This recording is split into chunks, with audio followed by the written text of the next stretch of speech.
Alright, so me and Chris researched the Maldives. The Maldives is an independent island country in the North Channel Indian Ocean. It consists of a chain of about 1,200 small coral islands and sandbanks, grouped in clusters, or also known as atolls. And the Maldives is most known for its water and beauty.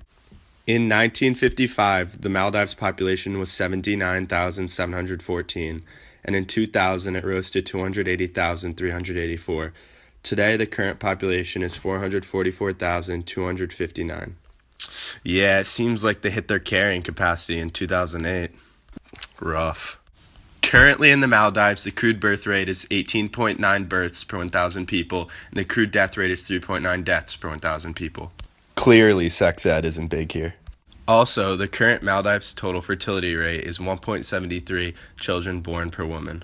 The doubling time is 46.7.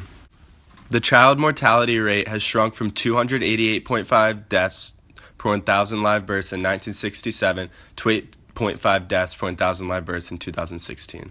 It is projected to continually decrease. The life expectancy is 76.98 years and is projected to increase. The Maldives, being located in the tropics, is subjected to tropical diseases such as malaria, filaria, dengue, leprosy, tuberculosis, etc. There was a high prevalence of such communicable diseases in the Maldives 2 decades back. Immigration also isn't very big, as most of the people that come are tourists. Most people that live in the Maldives do not have enough money to provide for a large family. Unfortunately, though, many people are uneducated and have too many kids. Due to this, the population increases slightly. Here are some pictures of some families. Looking good. From the age structure diagrams, you can see that there are more men than women, especially in their 20s.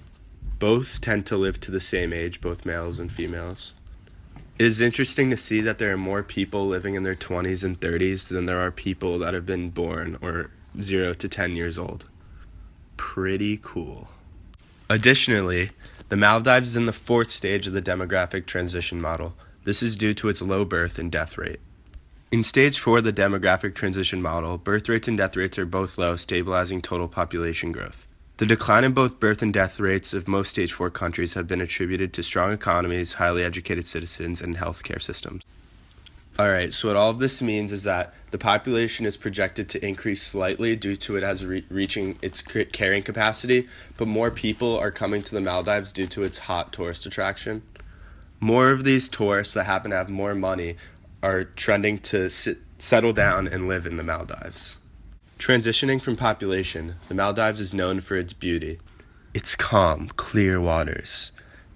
Welcome, incoming tourists.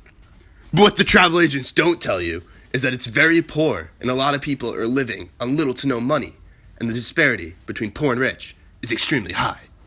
Wow. Hey everybody, so in terms of economics, Maldives is a developing country, which means it is less industrialized and has less per capita income levels. For example, this shows the GDP rating of the Maldives and the GDP rating of the US. Dope. Most of the Maldives' energy consumption is through diesel. The ecological footprint of the Maldives is pretty low. In fact, it is outside the top-ranked 200 countries of the world in energy consumption and ecological footprint. This is due to the lack of technology. In terms of the IPATS equation score, the impact on the environment of Maldives is low, the population is low, the consumption per person is low, the impact per unit of consumption is very low, so that equals a great IPAT score! It's lit!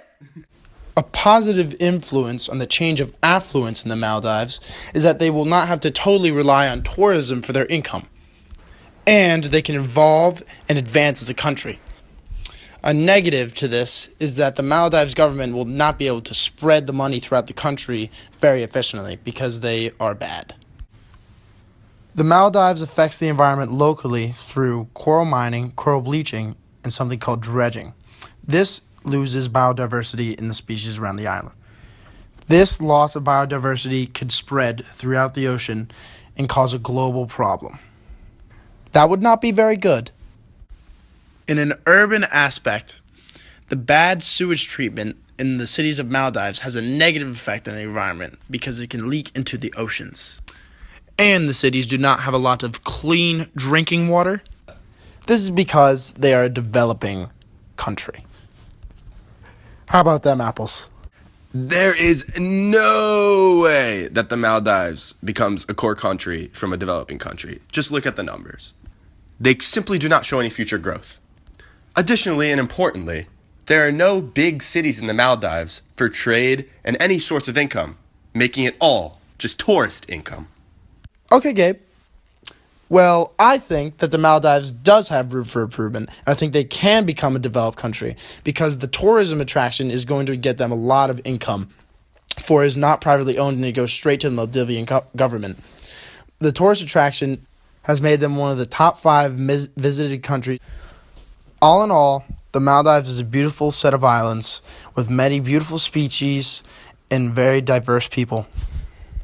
The beautiful, crystal clear waters of Maldives attracts tourists from everywhere, country to country, just to see how wonderful these islands are. I'd personally love to go. Although it has its small drawbacks, the Maldives has little to no negative effect on the environment at all. It has a very small amount of pollution. With its clean waters and cities, the Maldivians should be proud of their country's great